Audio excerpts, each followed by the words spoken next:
Hello, I'm Joanne Gordon, Coordinator of the Derbyshire Asbestos Support Team, and I would like to welcome you to Leicester Railway Station.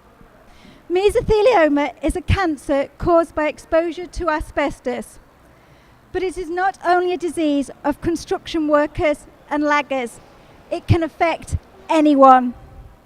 Any building built before 2000 can contain asbestos. That means our schools, public buildings and our homes can contain this deadly material. Victims and families of this devastating disease don't want to see families go through what they have been through and want us to make an impact in raising awareness about the dangers of asbestos. What bigger impact than an interactive large screen showing where asbestos may be contained in our homes in an area where the general public will pass every day. In these times of austerity, more and more people turn to DIY or home improvements to save money. Continually on the television, we see programs that encourage DIY and home maintenance. However, without proper knowledge and education, many people may uncover this deadly killer, asbestos. US professor and scientist Dr. Arthur Frank recently spoke at one of our meetings and confirmed our view that prevention is better than cure. Therefore, we hope this interactive and innovative programme may help to save lives, both of maintenance workers whom we invite into our homes to carry out renovations, as well as those people who undertake DIY themselves. Although you might know of some of the asbestos products that were used in homes, others you may not be aware of. Firstly, garage. Many garage roofs are made of asbestos. These are often damaged due to their age and years of exposure to the elements. Fuse boxes. Asbestos was used in flash guards for individual wires and for boards behind fuses. Heat insulation. Asbestos lagging was used around boilers, flanges and on pipework. Moving on to the living room. Not many people are aware that asbestos was used in textured coatings or Artex. It was also used in around fireplaces. In the kitchen.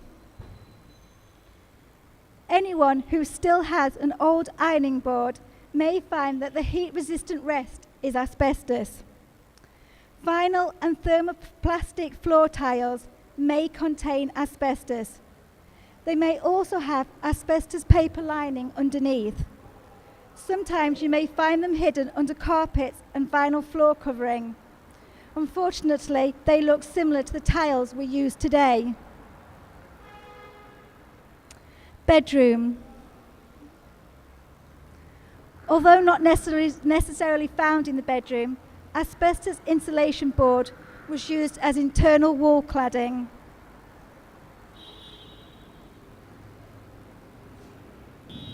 Bathroom. Toilet seats, cisterns and bath panels have all been known to contain asbestos. Attic. Loose asbestos was used as insulation between cavity walls, under floorboards and loft spaces. It looks fluffy like candy floss and may be blue, grey or white. This is pure asbestos that can release lots of fibres if disturbed, so you should always get a licensed contractor. Sprayed coatings contain asbestos and can sometimes be found on the underside of roofs and columns or beams. It is grey-white but has also often been painted. Moving outside. Soffits, boards, roof gutters and downpipes were all made of asbestos. There are two important points to remember. All asbestos can cause disease, regardless of the colour, length or type of fibres. The second point, generally asbestos is only a risk if you disturb or damage it, which causes fibres to be released. If asbestos-containing materials are in good condition and in a position where they are not going to be disturbed or damaged, then the Health and Safety Executive state that it is safer to leave them in situ and ensure that risks are properly managed.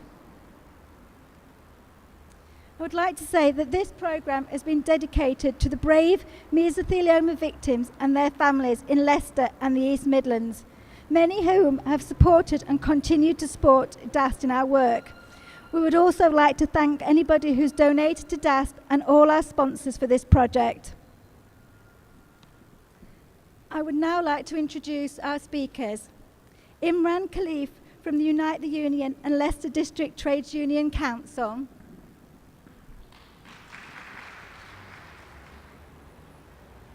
Hello everyone. I won't take too much of your time.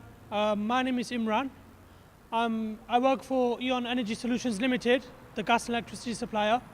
Part of my role at my workplace, I'm a health and safety rep. And for my trade union, Unite the Union, I'm a health and safety officer for my branch. And for the Leicester District Trades Council, I'm also a delegate. All three groups are all united and we all support the movement of the Derbyshire Asbestos Support Team. We are in solidarity, and it's fascinating to see that organisations like this exist. So I'd like to congratulate the Derbyshire Asbestos Support Team for the work that they're carrying out, and may long it continue. It is sad to say, but it is heartbreaking to hear that people suffer from asbestos-related illnesses, and our union are fully behind to help not just members, but for people, community at large, to ensure that the right support is there and to help them identify how they can avoid being in this situation. I think Joanne just touched very briefly on mesothelioma.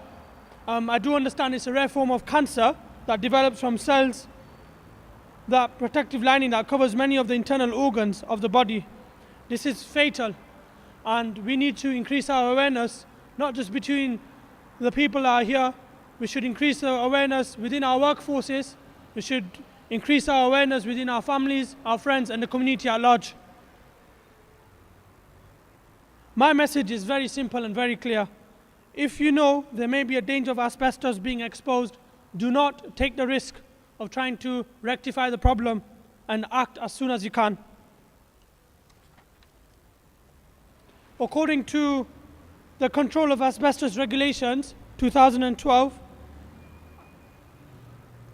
there have been changes regarding this, and some of the changes that have taken place, it needs to be notified to the relevant enforcing authority. Brief written records should be kept if you are at a workplace and you are at risk of asbestos. And you must contact the HSE as soon as you can to ensure that no one and all employees are safe. We all have rights, not just in this country, but in our workplaces as well. I'm talking passionately about workforces because I know where the places I've worked, we have had cases of asbestos. It is very sad to hear, but we need to work together in solidarity to ensure that everyone knows about asbestos.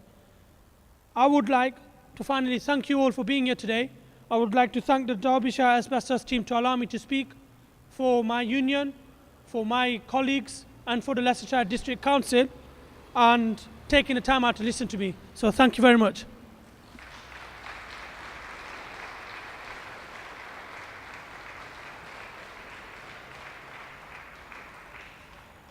I would now like to introduce Davina Connolly, daughter of Jim Hawkins, who sadly lost his life to mesothelioma.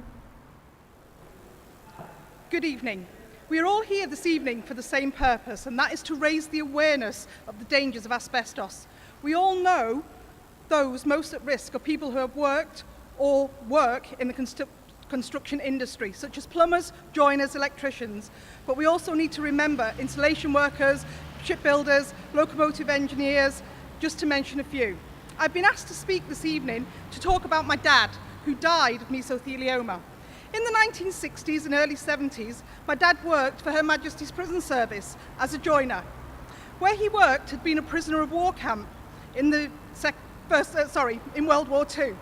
So by the time Dad started work there, some of the roofs needed to be repaired, and it was his job to repair them. Although the government agencies were aware of the dangers of asbestos at this time, very little information was passed down to the employees. My dad led a very full and active life. He played golf as often as he could, and once he retired, he played even more. As a family, we had some amazing holidays, and we have some fantastic family memories.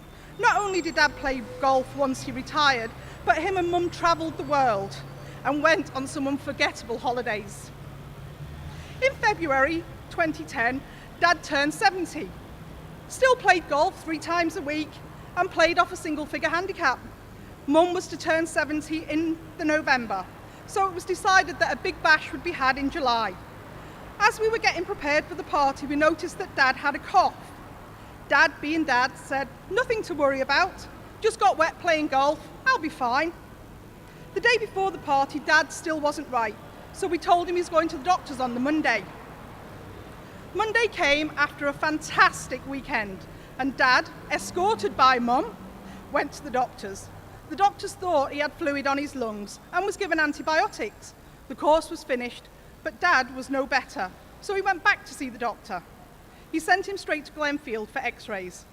From there, things moved very quickly. An appointment was made for Dad to see the lung specialist, and it was thought that he may have mesothelioma. On the 20th of September, Dad went into hospital for a biopsy the next day. It was confirmed he had mesothelioma. From that day, Dad never drove the car again, but he had one wish, and that was to take the 2 youngest granddaughters to Disney to meet Mickey Mouse, just as he'd done with the 4 older grandchildren. At the beginning of December, that's just what he did. My mum, Dad, brother, his wife and the 2 girls went to Paris. They had a ball. Once again, memories they will always have. We had a lovely Christmas, but Dad was getting weaker and weaker by the day and in more pain. Eventually, he was unable to climb the stairs, so beds were put in the living room, and he had a very comfy reclining chair. Mum now uses it to put her feet up. Sadly, Dad lost his battle on Sunday the 23rd of January 2011, 4 months from diagnosis. My dad may have been 70, but we should have had many more years of memories. But asbestos stole those memories from us. Thank you.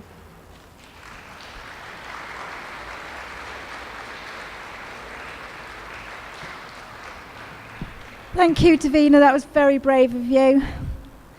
And that's why we're here today, to make sure that no other families go through what Davina's family and many other families here today. I would just like to finish by thanking you all for coming along.